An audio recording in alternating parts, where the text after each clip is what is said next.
All right, guys, we back with a quick one for you. You're on Ebony Republicans, guys. We're back to boxing. There's a lot of things happening, and we're moving and grooving finally.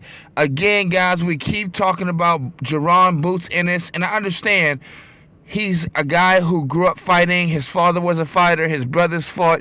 So he's from a boxing fighting family. Problem is, the man is not translating into dollars. Nobody's buying the Boots Ennis from Philly story. We don't care if rappers are behind him. We don't care if his father talks street. It doesn't matter. You have to learn to be marketable. You have to learn to sell. Here's a guy right here that y'all trying to push in front of Earl the True Spence Jr. for the IBF or anything. He's sniffing around. But again, the guy is not even heading his own card.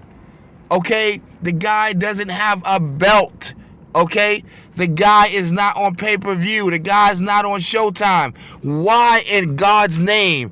It would be the equivalent of a 50 Cent or a Jay-Z or a Snoop Dogg getting into a battle session with some new, very lyrical artist who, he just peeled words away better than Papoose. You understand me? And everybody's like, yo, I know Snoop can't handle him. Yo, he'll kill Jigga. Guys, maybe you might be right. But guess what?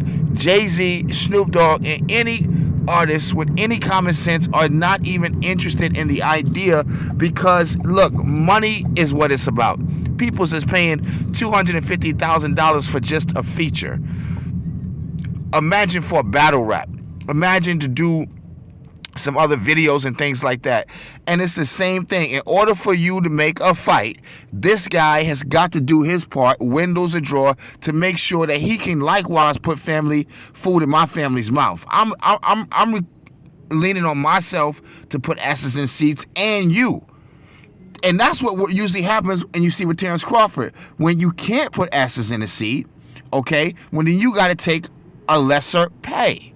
Okay, I'm doing all the work. I got the big name. You understand? People says coming to see me. I understand you feel like you got a good record. You're a good fighter. You're tough.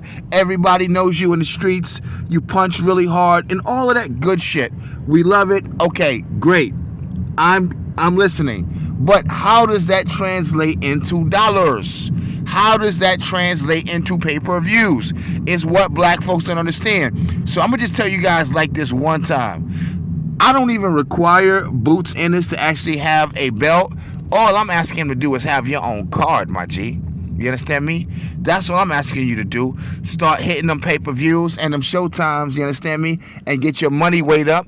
And then Earl the Truth Spence Jr. will be willing to entertain you and be willing to take things to the next level and perhaps get that fight for the peoples. Other than that, I'm not going to waste my time. I'm not going to waste the people's time. I'm not going to waste these professionals' time. Boots Ennis, and this is what black folks got to understand. You might be marketable in the streets, and you got all these mixtapes and whatnot, but when you get in front of white folks, baby Paul, it's a whole other audition. You understand me? And when Boots Ennis is up here right now, and he's not turning over any leaves right now. Nobody is falling over to see the man fighting. You know what I'm saying? He's just brutal. This is just the guy. It may be to you, but not to mainstream boxing America.